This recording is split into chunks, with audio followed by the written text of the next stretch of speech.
Numero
Shri Vrindavan Bihari लाल की जय। श्री पुरुषोत्तम भगवान की जय। श्री पुरुषोत्तम महोत्सव की जय। श्री श्री सीताराम लक्ष्मण हनुमान जी महाराज की जय। श्री श्री राधा श्याम सुंदर भगवान की जय। श्री श्री गौरी शंकर भगवान की जय। श्री दुर्गा महारानी की जय। श्री हनुमान जी महाराज की जय। जगत गुरु श्री चंद्र भगवान की जय। पूज्य बाबा श्री हरिराम महाराज की जय। पूज्य बाबा श्री दुर्गानंद जी महाराज की जय। पूज्य बाबा श्री चरण सरदास जी महाराज की जय। पूज्य बाबा श्री संतराम जी महाराज की जय। पूज्य बाबा श्री उमेश मुनि जी महाराज की जय। परम पूज्य स्वामी कल्याणदास जी महाराज की जय। पूज्य बाबा श्री पुष्करानंद जी महाराज की जय। पूज्य बाबा श्री योगेश्वरानंद जी महाराज की जय। पूज्य बाबा श्री शंभुदास जी महाराज की जय। सर्व संतन की जय। सर्व भक्तन की जय। जय जय श्री राधे श्याम। ओम ज्ञानतिमिरान्धस्य ज्ञानाञ्जनशलाकया चक्षुरुन्मीलितं येन तस्मै श्रीगुरुवे नमः। वसुदेवसुतं देवं कंसचाणूरमर्दनं देवकी परमानन्दं कृष्णं वन्दे जगद्गुरुं।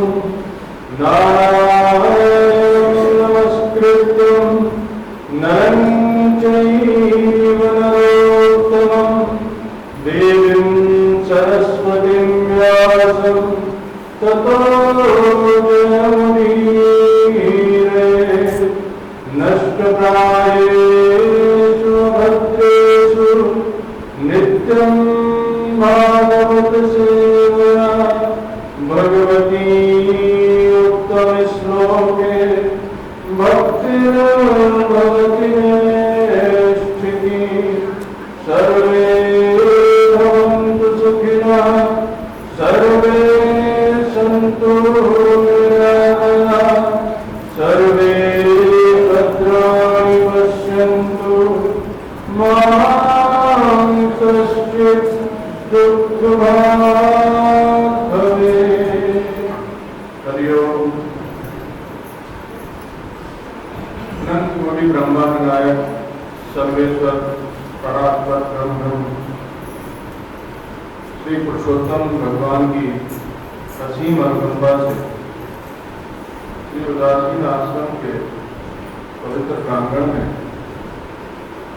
इस कलिकाल के विषम वातावरण में हम आप सबको श्री पुरुषोत्तम मास महामहोत्सव के पावन उपलक्ष्य में भगवान पुरुषोत्तम के दिव्य गुण गणों को कहने और सुनने का सौभाग्य प्राप्त हुआ। पहले बाद में भूल जाएंगे तो याद नहीं रहेगा। एक तो 16 तारीख को अमावस्या है, तो अमावस्या जो है वो पितरों का प्रिय दिन है। इस संबंध में एक कथा भी आती है।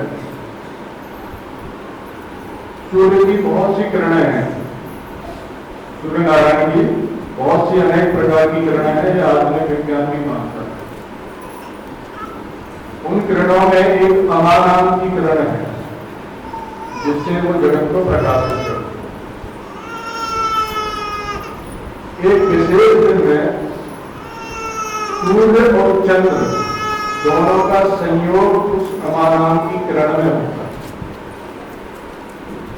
अमानाम की किरण में सूर्य और चंद्र का संयोग होता है उस दिन को अमावस्या कहते हैं। और ये दिन पितरों को अत्यंत प्रिय है। तो एक पितरों से संबंधित एक कथा भी आती है, वो भी सुना। वत्स पुराण में कथा है, पितरों की एक मानसी कन्या थी, उसका नाम था अक्षोरा। वो देवलोक में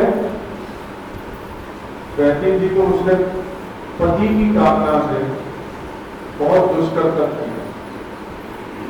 तो उसके सबसे प्रसन्न होकर के जो मूल की तरह है ब्रह्मा जी के मानस पुत्र हैं, अग्नि श्राद्ध और वैंसदा, वो अग्नि श्राद्ध जो है उनको आशीर्वाद देने के लिए, उनकी तपस्या का फल प्रदान करने के लिए उनके सामने प्रकट किया।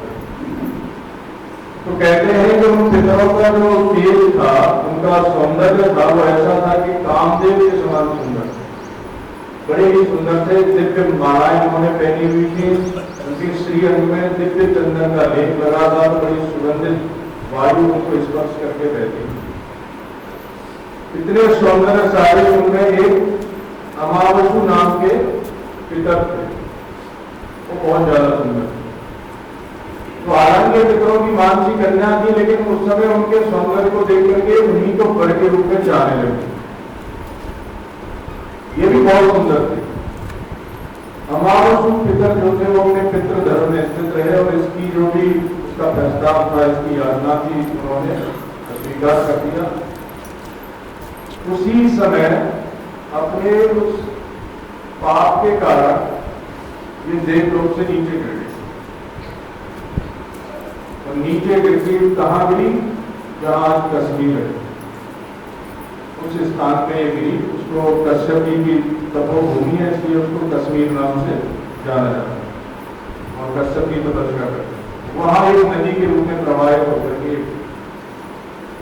तो वो तिथि जो है जिसमें पितरों ने अपने धैर्य को नहीं छोड़ा, अमावसु ने अपने धैर्य को नहीं छोड़ा और इसके प्रस्ताव को अस्वीकार कर दिया, वो तिथि पितरों को बहुत प्रिय बन गई, और वो तिथि थी अमावस्या। अमावसु के नाम से इस तिथि का नाम अमावस्या। तो अमावस्या तिथि में श्राद्ध करने से सभी पितरों को परम संतुष्टि होती है। तो हमने कई दिन आपको श्राद्ध की महिमा बताई थी, तो भगवान की ऐसी प्रेरणा हुई, कल ही हमें विचार आया कि अमावस्या के दिन, उस दिन समाप्ति भी है, तो पूर्ण आहुति के रूप में पितृयज्ञ का आयोजन करने का विचार है। तो पितृयज्ञ का आयोजन किया जाएगा। आपको जिसको स्वेच्छा से उस पितृयज्ञ में भाग लेना हो, अपने पितरों का तर्पण करना हो, तो वो मुकेश पाटीदार जी को अपना नाम लिखा सकते हैं।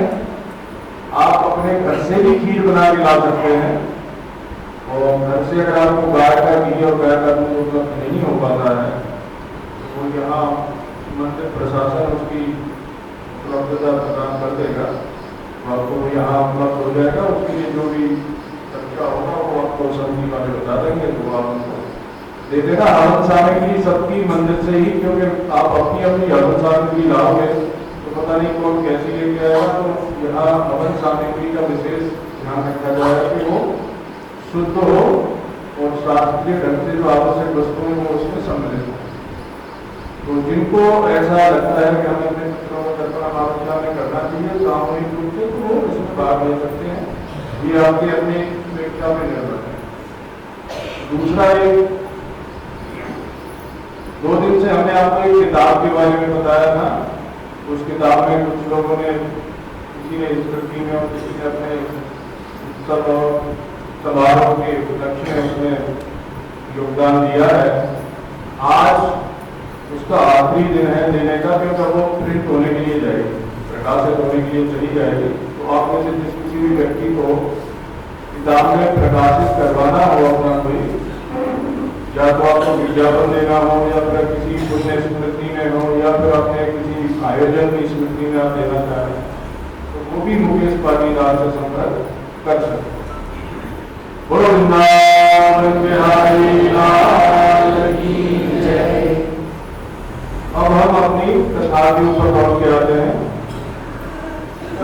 कथा होगी। द्रौपदी को 5 पति का वरदान भगवान शंकर ने दिया। अब द्रौपदी इस वरदान को पाकर, द्रौपदी नहीं मेधावी देवी की कन्या जी थी, अभी तो द्रौपदी बात करके जन्म बनेगा। तो उस ऋषि बाला को जब ये वरदान मिला तो ऋषि बाला बड़ी व्याकुल हो गई कि भगवान आप ये क्या कह रहे हैं। एक उसके अनेक पत्नियां होंगी लेकिन एक स्त्री के बहुत पति नहीं होंगे, तो आपको सर्वज्ञ के आप जानते हैं कि मैं ऐसा नहीं चाहता, मैं 5 पति नहीं चाहती, मुझे एक ही पति चाहिए।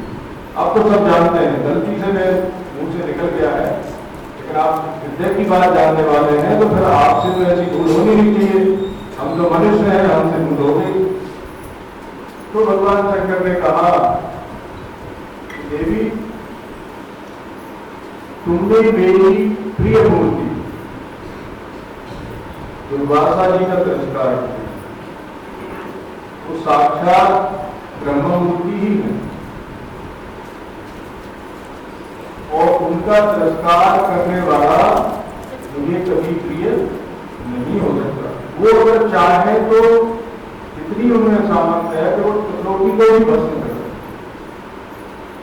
लेकिन उन्होंने तुम्हारे तिरस्कार को सहन कर दिया। तो कुछ लोगों की आदत होती है, वो महात्मा के पास जाते हैं, महाराज ये समाधान बता दो, ऐसा हो गया वैसा हो गया। तो महाराज जो समाधान बताएंगे उसको मानेंगे बिल्कुल, पूछेंगे जाकर के, और जो उन्होंने समाधान बताया वो उसे मानना ही नहीं है। तो जब आपको मानना ही नहीं है किसी की बात, आपको अपने मन की ही करनी है, तो पूछते ही क्यों है। तो वही इस बालक का अपराध था। दुर्वासा जी से इसने याचना की कि भगवान आप सब जानते हैं मुझे क्या चाहिए, आप उसका कोई उपाय बताइए। और जब उपाय बताया तो वे उसका तिरस्कार करने लगी। अरे आपने क्या हो गया, आप कैसे सभी मासों की का तिरस्कार करते हो, आप क्या इस पुरुषोत्तम मास की इतनी महिमा कर रहे हैं। तो इस प्रकार से प्रतिवाद किया इसने दुर्वासा जी के साथ, लेकिन दुर्वासा जी ने तो सहन कर दिया।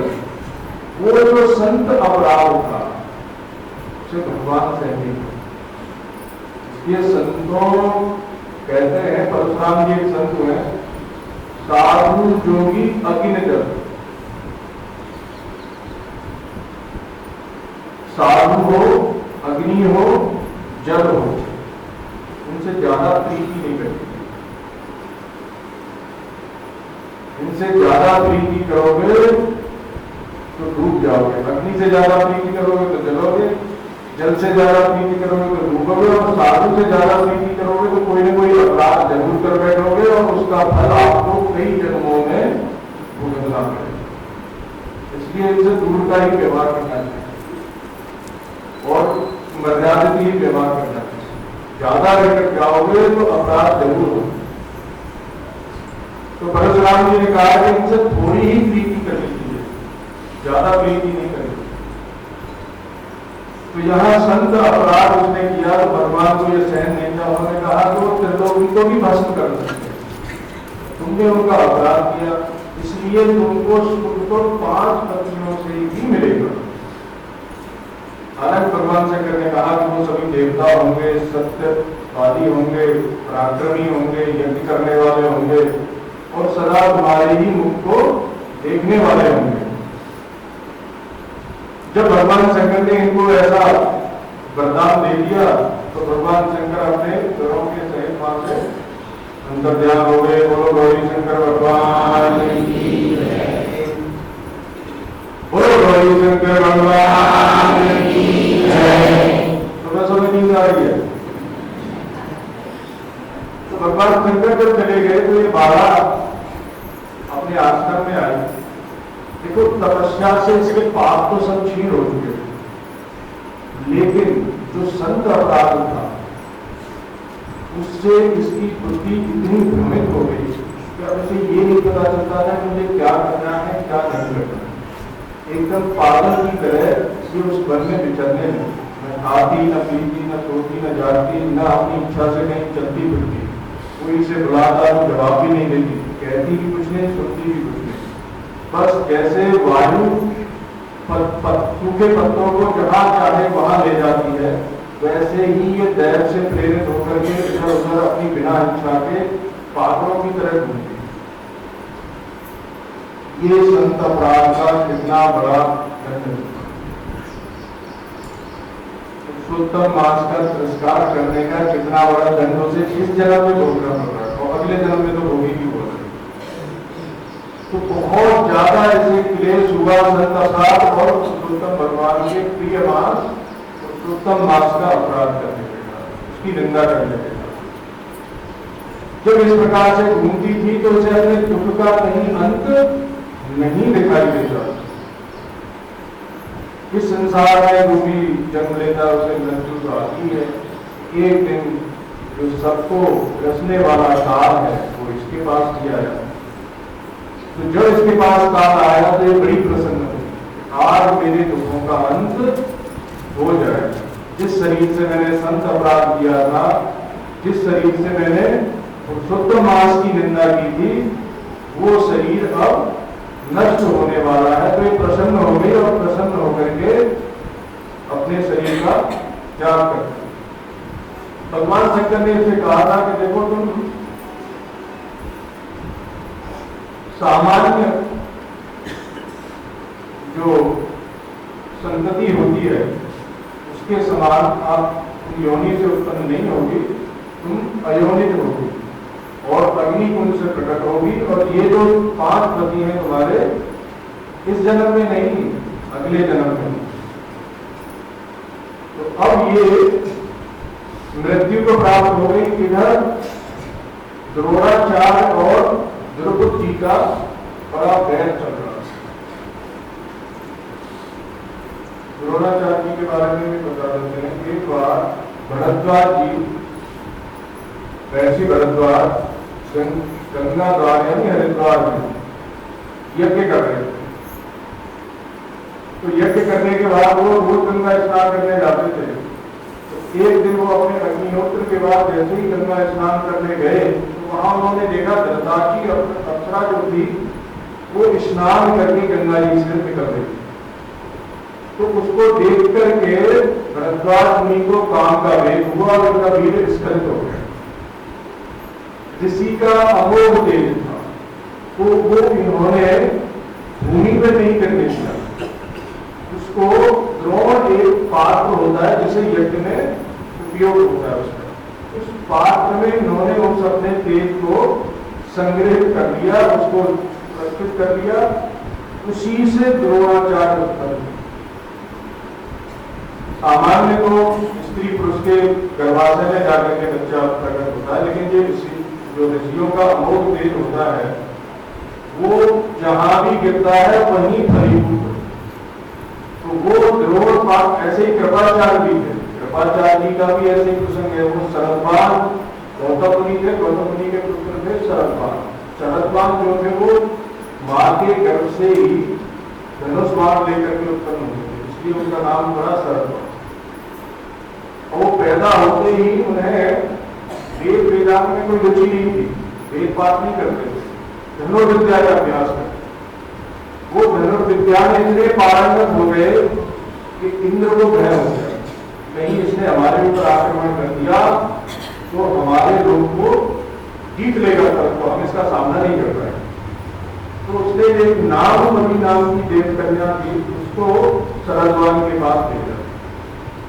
वो जब शरदवान के पास आई तो शरदवान का भी तेज स्खलित हुआ और वो सरकंडों पे गिरा और 2 भागों में विभक्त हुआ। उससे एक से कृपाचार्य और एक से कृपि जो द्रोणाचार्य की पत्नी थी। तो वो हुई। तो ऐसे अनेक ऋषियों के चरित्र हैं जहां उनका अमोघ तेज जहां भी गिरा वहीं वो फलीभूत हुआ। तो वैसे ही इनका था महर्षि भरद्वाज का। तो द्रोणाचार्य महर्षि भरद्वाज के गुरुकुल में रह करके वेदाध्ययन करते थे और भी बालक वेदाध्ययन करते थे। उनमें एक प्रसद नाम के राजा थे पांचाल देश के, उनके पुत्र थे द्रुपद।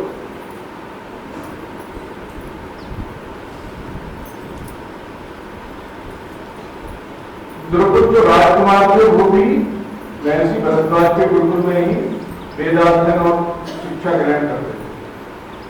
तो सहपाठियों में आप जानते हो कि दोनों में मित्रता हो जाती है। गुरुकुल में एक साथ रहते थे तो दोनों में मित्रता होती है, दोनों एक दूसरे के मित्र हुए। तो द्रौपदी ने कहा कि मेरे मित्र, तुम ब्राह्मण हो, ऋषि कुमार हो और मैं राजकुमार हूँ। देखो एक न एक दिन तो मैं राजा बनूंगा। जब मैं राजा बनूंगा तो हमारी मित्रता है, इसको चरितार्थ करते हुए मैं तुम्हें राजसी सुख प्रदान करूंगा। उस समय तुम मेरे पास आना, जो चाहो वो मैं तुमको दे दूंगा। अभी तो मैं राजकुमार हूं, पिताजी के हाथ में सब कुछ है, तो अभी कुछ नहीं दे सकता, लेकिन जब मैं राजा बनूंगा तो मैं तुम्हें सब कुछ दे सकूंगा। तो मित्रों की बात ही बचपन की ऐसी, तो द्रोणाचार्य का ठीक है। शिक्षा पूरी होने के बाद द्रोणाचार्य वहां से निकले। उस समय द्रोणाचार्य को पता चला कि परशुराम जी ने 23 बार पृथ्वियों का संहार करके पूरी पृथ्वी को जीता था। वो उन्होंने सब ब्राह्मणों को दान कर दी है और अब वो महेंद्र पर्वत पे चले गए हैं तपस्या करने। तो द्रोणाचार्य को और ज्यादा अस्त्र और शस्त्रों की प्राप्ति के लिए परशुराम जी के पास गए। गुरुकुल जाकर के अपने राज्य में चले गए, जाकर के राजा बन गए। द्रोणाचार्य जब परशुराम जी के पास गए तो इन्होंने परशुराम जी को प्रणाम किया और प्रणाम करके निवेदन किया, भगवान आपने सबको दिया है, मुझे भी कुछ दे। परशुराम जी ने कहा कौन हो कुछ? उन्होंने बताया कि मैं महर्षि भरद्वाज का द्रोण। तो परशुराम जी ने कहा कि बेटा तुम बड़ी देर से है, मेरे पास जो कुछ था वो सब मैंने डाला, अब मेरे पास कुछ भी नहीं बचा। अब तो मेरे पास केवल अस्त्र और शस्त्र है, वो तुम चाहो तो दे सकते। द्रोणाचार्य ने कहा कि मैं उन्हीं के लिए आया हूं, आप मुझे वो जितने भी अस्त्र शस्त्र आपके पास हैं वो सब। तो परशुराम जी ने पूरा अस्त्र और शस्त्र का विधिवत दीक्षा इनको दे दी और सारे मंत्रों सहित प्रयोग सब उनको प्रदान किया। उसको लेकर के ये वापस आ गए। इनके एक पुत्र हुआ था, उसका नाम था अश्वत्थामा। जब वो पैदा हुआ था तो घोड़े की तरह इन्हें आता था, इसलिए उसका नाम पड़ा अश्वत्थामा। वो विचित्र जनों के समन्वय के आधार पर विकास था, तो जो केवल एक ही सृष्टि के एक ही सिद्धांत पर निर्भर हो, वो जो सम्यक विज्ञान है उसकी बराबरी कैसे कर सकता है? कभी नहीं कर सकता। तो इसलिए आधुनिक विज्ञान के जो ज्ञाता हैं वो इस बात को तर्क बनाते हैं कि ऐसा कभी हो नहीं सकता। लेकिन आदि दैविक, आदि भौतिक और आध्यात्मिक इन तीनों तत्वों का समन्वय होता है तो विज्ञान पूर्ण होता है। और उस पूर्ण विज्ञान में ऐसे अनेक चमत्कार, उस पर विमान आदि, ये जो विमान की भी कल्पना, हालांकि जितने पाश्चात्य देशों ने विमान का आविष्कार किया तो वो भी हमारे वेदों से प्रेरणा, जितनी भी आविष्कार इस समय संसार में हुए वो सब वेदों से ही प्रेरित होकर के हुए। जर्मनी, रशिया, इन सब जगहों पे वेदों के ऊपर बहुत शोध किया जाता है। तो भारत का दुर्भाग्य कि यहाँ पर सांप्रदायिकता के कारण इनको छुआछूत की बीमारी मान लिया जाता है, संविधान का विरोधी मान लिया जाता है। प्रसंग दूसरा हो जाएगा। तो हम बात कर रहे थे कि द्रोणाचार्य के जो पुत्र हुए थे अश्वत्थामा, वो घोड़े की तरह हिनहाते थे, इसलिए उनका नाम अश्वत्थामा पड़ा। अश्वत्थामा एक बार अपने सब मित्रों के साथ ऋषि कुमारों के साथ खेल रहे थे, तो उन्होंने ऋषि कुमारों को दूध पीते हुए देखा। तो उन्होंने अपनी माता से कहा कि माँ मैं भी दूध पीऊं। तो अब द्रोणाचार्य के पास तो गाय नहीं थी। उस समय जो धन था वो गाय के भी नहीं था, गाय को ही धन माना जाता था। जिसके पास गाय है वही धन माना जाता था। तो इनके पास गाय नहीं थी, इसलिए निर्धन थे। तो जब द्रोणाचार्य बहुत रोने लगे कि नहीं मुझे दूध चाहिए, माता के समझाने पर भी नहीं समझे, तो चावल का आटा घोल करके उन्होंने बोले ले बेटा दूध। खिला दिया। अब ये अस्पताल का बच्चा था, उसने दूध समझ के मार करके उसको पी लिया और पी करके बड़ा गर्व से भूला कि चलो आज मैंने दूध पिया है। तो जैसे ही ऋषि कुमारों के साथ फिर खेलने के लिए गया तो सबसे कहने लगा, देखो आज मैं दूध पी करके आया। तो सब ऋषि कुमारों ने इसकी हंसी उड़ाई, बोले कि तुम्हारे घर को गाय ही नहीं है, तुम दूध कहाँ से पी सकते हो, दूध के नाम पे कुछ और पी कर आए। जब मित्रों ने इसका तिरस्कार किया तो ये फिर अपनी माँ के पास रोता हुआ आया और आकर के इसने माँ से कहा, माँ मुझे दूध पीना है। ये दृश्य देख करके द्रोणाचार्य को अपनी निर्धनता पे रोना आया। उन्होंने सोचा कि निर्धन होना ग्रस्त को बड़ा सबसे बड़ा अच्छा हो, तो ग्रस्त हो और उसके बाद धन न हो तो इसके लिए सबसे बड़ा अच्छा। तो उसी समय उन्हें अपने मित्र की याद आई कि हमारे बचपन के मित्र थे द्रुपद, अब तो वो जरूर राजा हो गए हैं, तो चलो। उन्होंने कहा कि कभी मेरे राजा बनने के बाद आओगे तुम मुझसे मिलने तो जो चाहोगे वो मैं तुमको दूंगा, चलो अपने मित्र के पास चलो। अब ये पांचाल देश में गए, जाकर के दरबारों को कहा कि महाराज तुमसे मिलना है। तो ब्राह्मण का तो सम्मान उस समय सभी करते थे, रोक टोक नहीं होती थी ब्राह्मण को, साधु को। वो कभी भी राज दरबार में या अंतरपुर तक में कभी भी बेरोक टोक जा सकते, ये सीधे चले गए। उस समय सभा में सबके सामने द्रुपद बैठे थे। उसने सबके सामने द्रोणाचार्य ने कहा, अरे मित्र, इतना सुनते ही द्रुपद का पारा है। धूप ब्राह्मण, तुम उनको मित्र कहता है, तुम फटे हालों में राजा हो, तुम्हारी मेरी कैसे मित्रता हो सकती है? मित्रता तो समानता में होती है, अपनी स्थिति का विचार नहीं करते हो। द्रोणाचार्य ने जब ये सुना तो उन्हें क्रोध तो बहुत आया, लेकिन वो इस क्रोध को ठीक है। देखो ये कहते हैं ना, गोस्वामी जी का प्रभुता पाए कि ही मत नारी, वही द्रुपद है जो गुरुकुल में रहता था तो द्रोणाचार्य के भरोसे रहता था, क्योंकि तो उसके पिताजी का गुरुकुल था। तो उस समय काम निकालने के लिए द्रोणाचार्य से मित्रता कर ली, और जब काम निकल गया, गुरुकुल की शिक्षा पूरी हो गई, तो फिर बोलता है कि समानता वालों में मित्रता होती है, तुम कहा और मैं कहा। तो ऐसा जो भी आचरण करता है उसे कालांतर में दुख होगा। मित्र द्रोह भी कभी नहीं करता, मित्रता करे तो सोच समझ के करे, और जब एक बार कर ले तो उसे निभाए।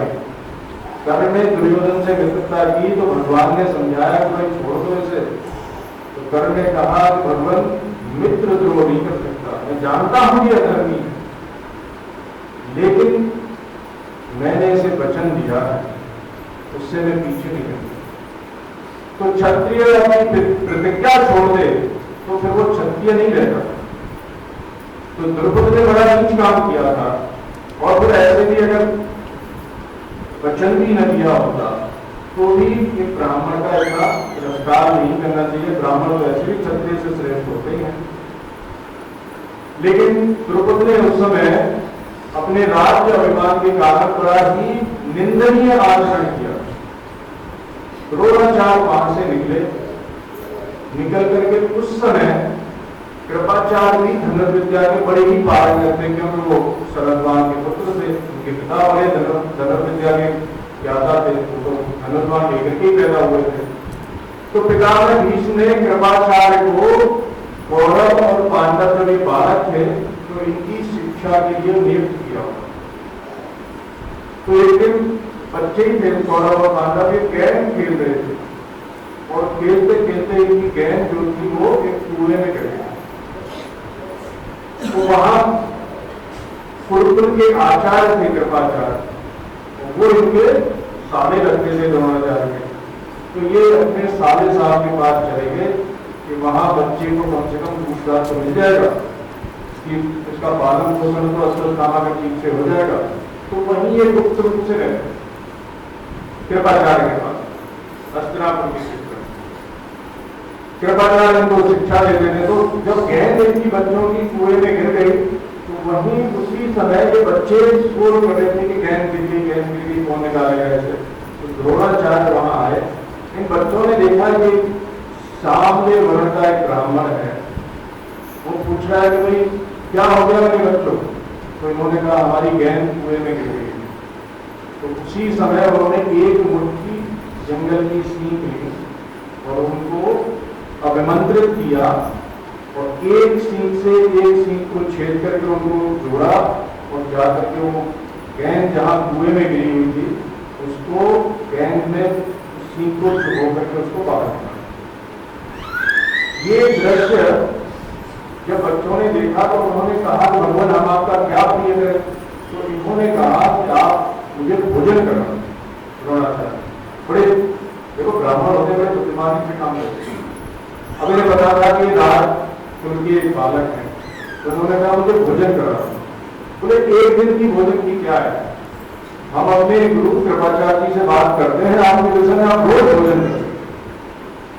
अब जब ये बालक अपने गुरु जी के पास गए तो वहां पिता ने भीष्म से इन्होंने कहा कि आज हमें ऐसे ऐसे ब्राह्मण मिले थे और उन्होंने इस प्रकार से हमारी गेंद को निकाला।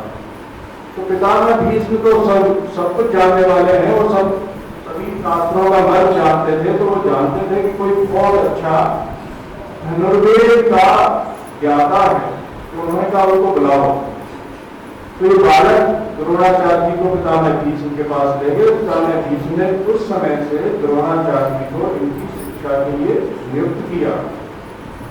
इन्होंने कौरवों और पांडवों को शिक्षा दी। शिक्षा में जब वो पारंगत हुए तो इन्होंने अपने रसोइयों से कह रखा था कि देखो जब ये बालक भोजन करते हैं तो दीपक जला के रखना, विशेष करके अर्जुन को कभी भी अंधेरे में भोजन नहीं करो। दैव योग से एक दिन जंगल का वहां तो दीपक ही नहीं, दीपक ही जल रहा था। जोर की हवा का झोंका आया और दीपक जल गया। उस समय सभी बालक भोजन कर रहे। तो अर्जुन ने देखा कि आपका जो निवाला है वो मुंह की तरफ ही जाता है अंधेरे में, क्योंकि अभ्यास ऐसा है कि वो अंधेरा हो या प्रकाश। अगर आपका अभ्यास दृढ़ है तो आप अपने लक्ष्य पे संधान अवश्य कर सकते। तो अर्जुन ने वहीं से प्रेरणा ले ली कि अंधेरे में भी मेरा हाथ जो है वो भोजन का ग्लास लेकर के मुंह में ही जाता है, नाक में नहीं जाता, आंख में नहीं जाता। तो इन्होंने विचार किया कि मैं अवश्य ही अंधेरे में धनुर्विद्या का अभ्यास भी कर सकता हूं। तो उस दिन से अर्जुन रात और दिन धनुर्वेद का अभ्यास कर। जब द्रोणाचार्य ने इनकी लगन देखी तो इन्हें आशीर्वाद दिया कि बेटा तुम संसार के सर्वश्रेष्ठ धनुर्धर हो। उसी समय चलो ये कथा भी बता देते थे। एक भील थे, उनका पुत्र था एकलव्य। वो द्रोणाचार्य के पास धनुर्विद्या सीखने के लिए आया। उसने आकर के बड़ा अन्य विनय किया, लेकिन द्रोणाचार्य ने उस समय उसको तुम भील जाति के हो इसलिए हम तुमको नहीं सिखाएंगे। ये भी एक अच्छी बात नहीं। शिष्य की गंभीरता और उसकी लगन ही उसकी योग्यता हो। लेकिन द्रोणाचार्य ने कहा कि ये राजकुल के बालक है, इनके साथ एक भील जाति का बालक सीखेगा तो इन राजकुल के बालकों की मर्यादा होगी, इसलिए भी तो उन्होंने मना कर दिया। उसी समय एकलव्य की श्रद्धा इतनी ज्यादा थी द्रोणाचार्य के प्रति कि उन्होंने द्रोणाचार्य की मिट्टी की मूर्ति बनाई और जंगल में एक एकांत में एक कुटिया बना करके वहीं अभ्यास करते रहे। अब ये उस श्रद्धा के कारण, गीता में भगवान ने क्या कहा है, श्रद्धावान लभते ज्ञानम। ये ज्ञान हो, भगवान की भक्ति हो, ये किसको मिलती है, श्रद्धावान को, अश्रद्धालु को नहीं। द्रोणाचार्य मूर्तिमान होकर के जिनको सिखा रहे थे वो उतने पारंगत नहीं हुए जितना पारंगत एकलव्य हो गए, केवल श्रद्धा के कारण। ये हमने इसलिए आपको सुनाई कथा क्योंकि श्रद्धा कितनी महत्वपूर्ण है। द्रोणाचार्य उन्हें सिखाना ही नहीं चाहते थे, लेकिन श्रद्धा से जो धनुर्वेद का ज्ञान और जो धनुर्वेद की विद्या द्रोणाचार्य के पास थी वो सब उसने खींच ली, बलपूर्वक खींच ली। द्रोणाचार्य चाह करके भी उसे अपने पास नहीं रोक पाए। ये है श्रद्धा की महिमा। हमारी जिसके प्रति श्रद्धा होती है उसके सभी गुणों को श्रद्धालु खींच लेता है। वो न चाहे तो भी वो उसके गुण श्रद्धालु के पास आ जाते हैं। तो जितना ज्ञान द्रोणाचार्य के पास धनुर्वेद का था, ज्ञान और विज्ञान, वो सब का सब एकलव्य के पास आ गया और बहुत कम समय में आ गया। एक दिन ये बालक थे, तब इनके साथ शिकारी कुत्ते रहते थे जंगल में, जंगली हिंसक जानवरों की रक्षा करने के लिए। तो इनका एक कौरव और पांडवों का जो एक शिकारी कुत्ता था वो एकलव्य के आश्रम में पहुंच गया। वहां उस भीड़ की विचित्र शकल देख करके, वो भीड़ था तो थोड़ा रावणी शकल थी उसकी, तो उसको देख करके वो जोर जोर से भौंकने लगा। एकलव्य उस समय सरसंधान का अभ्यास कर रहे थे, तो इसके भौंकने से उन्हें विक्षेप हो रहा था। तो उसी समय उन्होंने अपने धनुर्वेद कौशल का ऐसा नमूना पेश किया, ऐसा कौशल दिखाया कि उस कुत्ते का भौंकता हुआ मुंह इन्होंने बाणों से भर दिया और वो ऐसे भरा कि कुत्ते को चोट भी न लगे और वो भौंक भी न सके। और वृंदावन बिहारी लाल की जय। अब वो कुत्ता वहां से इन पांडवों के कौरव और पांडवों के पास आया तो इन्होंने देखा कि भाई ये इतना कौशल ये किसका है। तो ये सभी द्रोणाचार्य के पास कुत्ते को लेके बोले कि महाराज आपने हमें आशीर्वाद दिया है सर्वश्रेष्ठ धनुर्धर होने का, लेकिन मैं तो ये विद्या जानता भी नहीं, मैं कुछ भी नहीं हूँ इसके सामने, ये तो कोई बहुत बड़ा धनुर्वेद का ज्ञाता है। द्रोणाचार्य को भी आश्चर्य हुआ, तो ऐसा कौन कर सकता है। तो वो उसी समय बालकों के साथ एकलव्य के आश्रम पे आए। आकर के उन्होंने देखा ये तो वही बालक है जो हमारे पास आया। वहां उन्होंने अपनी मूर्ति भी देखी, जिस मूर्ति को स्थापित करके एकलव्य धनुर्विद्या सीख रहे थे। उन्होंने पूछा तुम्हारे गुरु कौन है? द्रोणाचार्य। बोले कि हमारे गुरु अनंत श्री विभू से श्री द्रोणाचार्य महाराज। बोले अच्छा हमको तुम गुरु मानते हो? बोले हाँ भगवान आपकी मेरे गुरु। तो गुरु दक्षिणा दो। बोले आप दो क्या मानते हो? बोले मुझे दाहिने हाथ का अंगूठा दे दो। हालांकि ये क्रूर बर्ताव था। उन्होंने अपने आशीर्वाद की सुरक्षा के लिए दूसरा एक कारण ये भी था, द्रोणाचार्य जानते थे ये भील है, इसको इतने धनुर्वेद के ज्ञान की आवश्यकता है नहीं, इतने उच्च कोटि के धनुर्वेद के ज्ञान की आवश्यकता नहीं है। और भील है तो भील जाति का होने के कारण कि अगर किसी दुष्ट राजा ने इसको प्रलोभन दिया तो ये उसकी तरफ चला जाएगा और उसकी दुष्टता से फिर संसार को त्रास होगा। तो ये विचार करके अगर ये क्षत्रिय होता तो वो ऐसा न करते, क्योंकि क्षत्रिय का जो कौशल है वो प्रजा की रक्षा के काम में आता है। लेकिन ये भील है, इनका काम लूटना मारना यही है, तो ये इस धनुर्वेद कौशल से अत्याचार ही करेगा, कोई भला काम नहीं करेगा या फिर जंगली जीवों की हिंसा करेगा। तो ये सोच करके द्रोणाचार्य ने कहा कि तुम मुझे अपना अंगूठा दाहिने हाथ का दे दो। उसने उसी समय गुरु जी को अपने दाहिने हाथ का अंगूठा दे दिया, क्योंकि दाहिने हाथ के अंगूठे से ही धनुष की डोरी को कान तक खींच करके बाढ़ को छुड़ा दिया। अब वो अंगूठा ही नहीं रहा तो फिर धनुष को खींचेगा कैसे। लेकिन एकलव्य ने वो दोनों उंगलियों से उस कौशल को प्राप्त कर लिया। तो यहां हम ये बात कर रहे थे कि द्रोणाचार्य ने जब सर्वश्रेष्ठ धनुर्धर होने का आशीर्वाद अर्जुन को दे दिया तो इनकी परीक्षा हुई रंगशाला में। वहां हालांकि कर्ण ने अर्जुन के धनुर्वेद कौशल को चुनौती दी, लेकिन उस समय द्रोणाचार्य ने ये कहकर के कृपाचार्य ने मना कर दिया कि तुम कूट पुत्र हो और क्षत्रियों के साथ प्रतिस्पर्धा नहीं कर सकते। अब इन कौरव और पांडवों को इन जब की शिक्षा पूरी हो गई तो द्रोणाचार्य से इन्होंने कहा, भगवान हमारी शिक्षा पूरी हो गई है, अब हम आपको गुरु दक्षिणा में क्या दें? तो द्रोणाचार्य ने कहा कि तुम मुझे द्रौपद को बंदी बना करके लेके आओ। उन्होंने इसी दिन के लिए इनको धनुर्विद्या सिखाई। चाणक्य ने जैसे मगध नरेश को परास्त करने के लिए चंद्रगुप्त को तैयार किया था, वैसे ही इन्होंने अपना बदला लेने के लिए अर्जुन को तैयार किया। प्रतिशोध था इनके मन में द्रौपद के प्रति, जो उसने मेरा इतना बड़ा अपमान किया है तो उससे बदला जरूर लूंगा। जब अर्जुन को इन्होंने आज्ञा दी कौरव और पांडवों को कि जाओ उनको बंदी बना के लाओ, तो अर्जुन ने प्रस्ताव रखा कि पहले कौरव जाएंगे, बाद में हम जाएंगे। तो दुर्योधन ने कहा, हाँ ठीक है, पहले हम 100 भाई जाएंगे, हम ही बंदी बना के लाएंगे, तुम लोगों की जरूरत नहीं।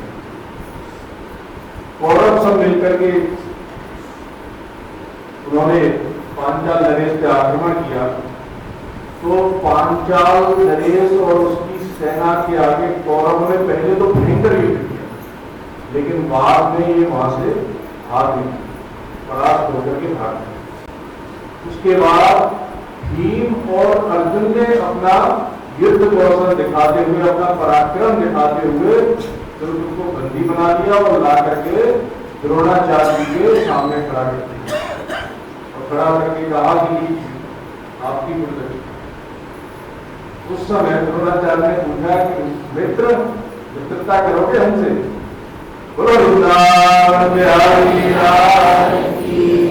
द्रोणाचार्य ने फिर भी कहा कि मित्रता करोगे? तो द्रौपद सिर नीचा करके कहा कि देखो, इस समय तो मैं आपका अपराधी हूं, बंदी हूं, मेरा जो कुछ भी है वो सब आपका ही है, आप चाहो जो चाहो वो मेरे साथ कर।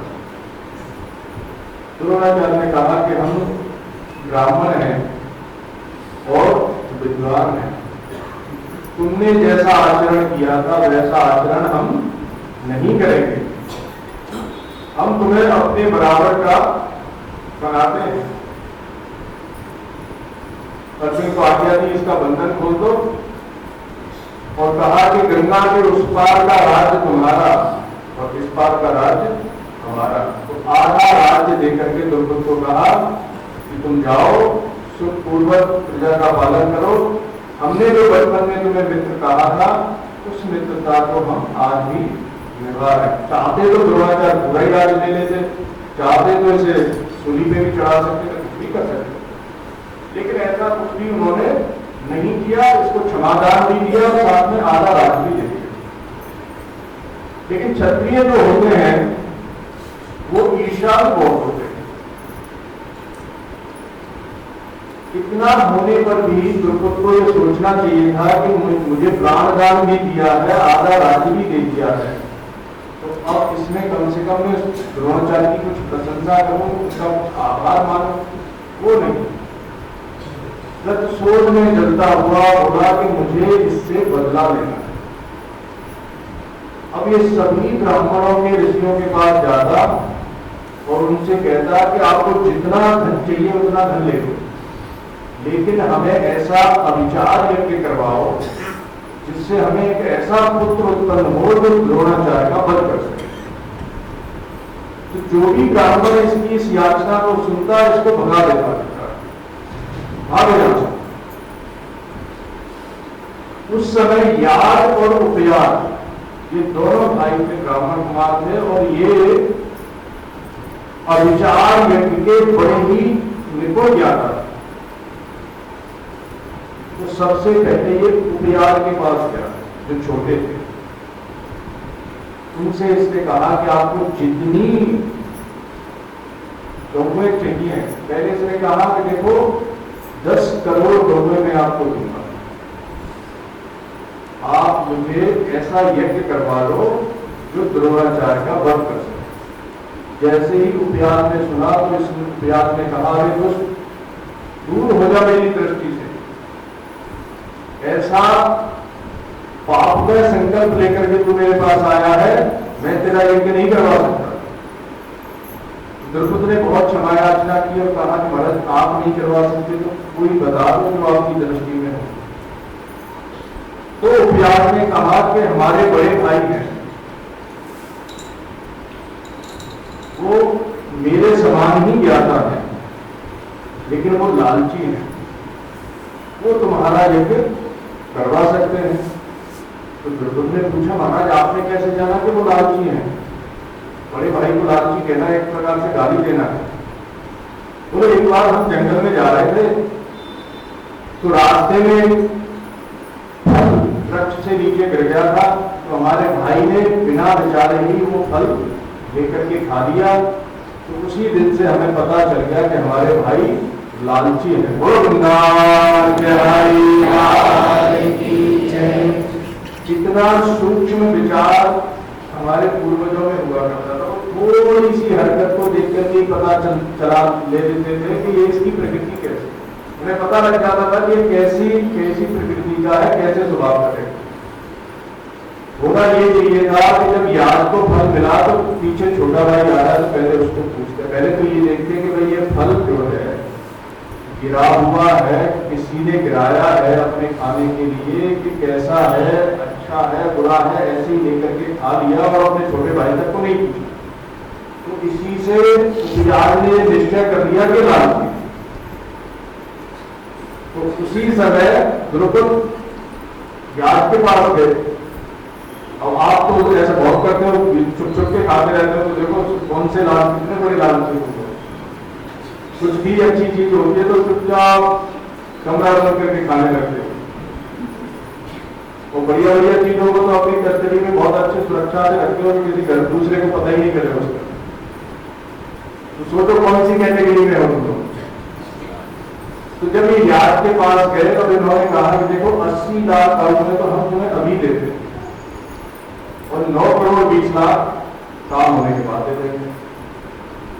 तो यार तो लालची थे ही, उन्होंने कहा ठीक है हम तुम्हारा यज्ञ करवा दें। इन्होंने उनसे नारियल ले लिया और संकल्प ले लिया, राजा को संकल्प करवा दिया, चलो। अब उसी समय इन्होंने अपने भाई से भी कहा, उपयास से, उसको भी आज्ञा की कि तुम भी आ जाओ, कहाँ चक्कर में पड़े हो। ब्राह्मणों में होता है, जो अनुष्ठान कराने वाले होते हैं, जब एक व्यक्ति के पास अनुष्ठान आएगा तो सबको बुला लेता है और यजमान को बोलेगा देखो हम तो पूजा कराएंगे, और दूसरा कोई होगा वो जाप करने के लिए एक ब्राह्मण चाहिए, इसके लिए चाहिए, उसके लिए चाहिए, 4-5 जो उसके जितने भी रिश्तेदार होंगे, मित्र होंगे, सबकी रोजी रोटी का इंतजाम कर लेगा, यजमान के ऊपर जबरदस्ती थोप देगा। तो ऐसा चक्र बनाएगा कि यजमान बोलेगा हाँ ठीक है महाराज कर। तो ये ब्राह्मणों की प्रकृति है पहले से।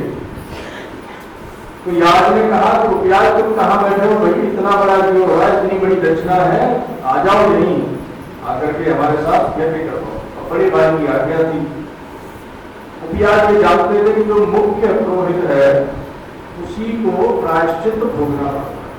देखो ये जितने अवचार हैं इनको कोई अच्छे विद्वान और ज्ञानी ब्राह्मण नहीं कर पाते। ये तांत्रिक प्रयोग है और इनसे दुर्गति ही होती है, सदगति नहीं होती। जो करवाता है वो भी और जिसके निमित्त किया जाता है वो भी। पुरोहित का भी अनिष्ट होता है और यजमान का भी कालांतर में अनिष्ट ही होता है। अविचार यज्ञ के द्वारा कि अपने शत्रु का विनाश या अपने पति का वशीकरण ये बहुत करते हैं लोग। तो इन सब में पतिव्रता नारी को तो कभी अपने पति के तब ऐसा सोचना ही नहीं चाहिए कि मुझे कोई मंत्र तंत्र के द्वारा अपने पति को अपने वश में करना। उसे पतिव्रता नारी तो अपनी सेवा से ही संतुष्ट कर सकती है। तो अब इन्होंने कहा अपने छोटे भाई को तुम भी आ जाओ। तो दोनों भाइयों ने मिलकर के वो यज्ञ करवाना प्रारंभ किया। आज ही पूछ करते हैं कि कल करें। अब जब वो यज्ञ करवाना इन्होंने प्रारंभ किया तो यज्ञ की पूर्ण आहुति में जो चरु याद ने बनाया था उसे रानी को भक्षण कराना। तो मुहूर्त की प्रतीक्षा थी। जैसे ही मुहूर्त आया उसी समय याद ने राजा दुष्ट से कहा कि यजमान रानी को बुलाओ, उसे चरु भक्षण कराना। रानी ने उस समय पान खा रखा, तांबुल खा रखा था। तो रानी को कहा कि बैठो यज्ञ में और ये खाओ चरु। तो उसने कहा कि मैंने अभी तांबुल चबा रखा है तो मुंह धोकर गया। याद ने कहा कि इतना समय नहीं है मेरे पास, तुम मुंह धोकर के आओ तब मैं तुम्हें चरु खिलाऊं। इतनी प्रतीक्षा नहीं है। तो उसने वो लेकर के अग्नि में ही स्वाहा, तो चरु का जैसे ही स्वाहा किया वैसे ही अग्नि से एक दिव्य बालक और एक दिव्य कन्या प्रकट हो गई। गोविंदावन बिहारी लाल की जय। ये मंत्र शक्ति। तो ऐसे जो महात्मा हैं जो अपने मंत्र शक्ति से कुछ भी कर सकते हैं, तो वो अपने तेज को, उनका तेज कहीं भी गिरेगा तो कहीं वो फलीभूत हो सकता है। गोविंदावन बिहारी लाल की जय। तो बालक था वो धृष्टद्युम्न था और द्रौपदी नाम की वो कन्या थी। इससे आगे की कथा हम कल सुनाएंगे। गोविंदावन बिहारी लाल की जय। तो यज्ञ पूरा हो गया। तो पुत्र ही नहीं पुत्री की भी प्राप्ति हो गई। तो उसका मनोरथ सफल हो गया। याद को 9 करोड़ 20 लाख गाय जो बाकी थी वो उसने दे दी। वो अपनी गौओं को लेकर अपने आश्रम में चले गए। ये अपने पुत्र और पुत्री का पालन पोषण को, वो तो पैदा ही 16 वर्ष की आयु में हुए थे अपनी उम्र से। तो उनका कोई बचपन तो था नहीं, उन्हें दूध को पिलाना नहीं था। तो वयस्क ही उत्पन्न हुए थे। गोविंदावन बिहारी लाल की जय। स्वर्गीय प्रवीण बादशाह की स्मृति में उनके पुत्र गुरु बादशाह की ओर से 1151 रुपए की राशि भेंट की है। भंडारे में ये जो 16 तारीख का भंडारा है उसमें 501 रुपए राहु अनिल चौधरी, 500 गिरधारी मोरे, 500 रुपए देवेंद्र मालवीय, 501 रुपए रजत, 101 रुपए मनीषा बेन, एक तेल का डिब्बा और 500 रुपए स्वर्गीय अनिल जी। इनका ये दान है। ये भंडारे के लिए है। कितना है?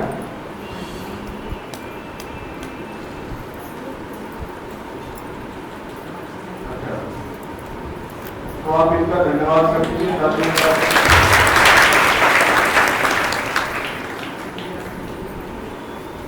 हाथ जोड़ दीजिए, प्रार्थना। हे पुरुषोत्तम प्रभो, हे गोविंद, हे गोपाल, मैं केवल आपका ही हूँ। इस जगत में केवल आप ही मेरे हैं। अतः हे मेरे नाथ, मैं आपको कभी न भूलूं। जगत व्यवहार करते समय प्रत्येक परिस्थिति में मुझे आपका ही स्मरण बना रहे। मेरे पास जो कुछ भी है वह सब आपका ही है। अतः यह सब आपके ही समर्पित है। अब आप जैसा उचित समझें और जिसमें हम सबका हित हो, ऐसी अपनी अहित की कृपा हम सभी शरणागतों पर बरसाने की कृपा करें। हम नहीं जानते कि हमारे लिए क्या उचित है और क्या अनुचित है। परंतु आप एकमात्र सर्वज्ञ हैं। आप ही सर्वसमर्थ हैं। आप ही सर्वशक्तिमान सर्वशक्तिमान है, आप ही सर्वशक्तिमान हैं। हे सच्चिदानंद प्रभु, हे सच्चिदानंद प्रभु, हे सर्वंतर्यामी, हे सर्वंतर्यामी, मैं आपका ही अंश हूँ, मैं आपका ही अंश हूँ। अतः सर्वतोभावे, अतः सर्वतोभावे, आपको ही समर्पित हूँ, आपको ही समर्पित हूँ। हे मेरे परम प्रिय प्रभु, हे मेरे परम प्रिय प्रभु, आपसे बस एक ही प्रार्थना है, आपसे एक ही प्रार्थना है। सभी सुखी हो, सभी सुखी हो, सभी निरोगी हो, सभी निरोगी हो, और सभी आपके भक्त हो जाए। सभी आपके भक्त हो जाए। कोई कीर्तन करने वाला है? बैठ जाओ, थोड़ी देर कीर्तन करते हैं। कीर्तन के बाद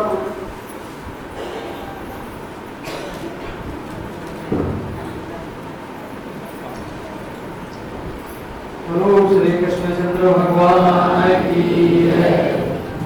शुभ मंगल हो, शुभ मंगल हो, शुभ मंगल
आदरणीय सभी धर्मप्रेमी सज्जनों, आपको सूचना बड़ा हर्ष हो रहा है कि हम इस पवित्र वहाँ में और पवित्र आश्रम में, दक्षिण आश्रम में बैठकर जो धर्म लाभ ले रहे हैं, उसके निमित्त हमने पिछले रविवार में जो योगी उसमें हमको 17,985 रुपये प्राप्त हुए। आपका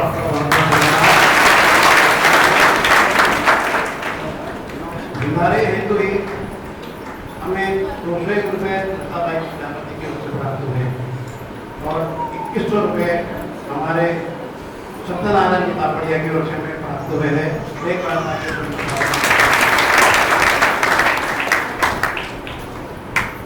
मैं आपसे ये भी निवेदन करना चाहूँगा कि जो भक्त, कई लोगों की ऐसी आस्था होती है कि हम पैसे देने में विश्वास नहीं रखते, वो लोग अपना अन्नदान से भी अपना दान करते हैं। इस तारतम्य में हम ये चाहते हैं कि आपकी जो भी भावना हो, जैसी भी भावना हो, आप जैसा भी अन्नदान भी देना चाहें तो हमारे भंडारे में आप अपने हिसाब से, जैसा गेहूँ और आप प्रसादी कढ़ाई प्रसाद जो बनता है हमारे पास, कढ़ाई प्रसाद के लिए रवा और शक्कर, घी, जो भी आप अपनी स्वेच्छा से बिना किसी दबाव प्रभाव में आप अपने आप से दे सकते हैं। आपसे यही आपका दिया हुआ दान सभी मंदिर के लिए ही सदुपयोग होगा।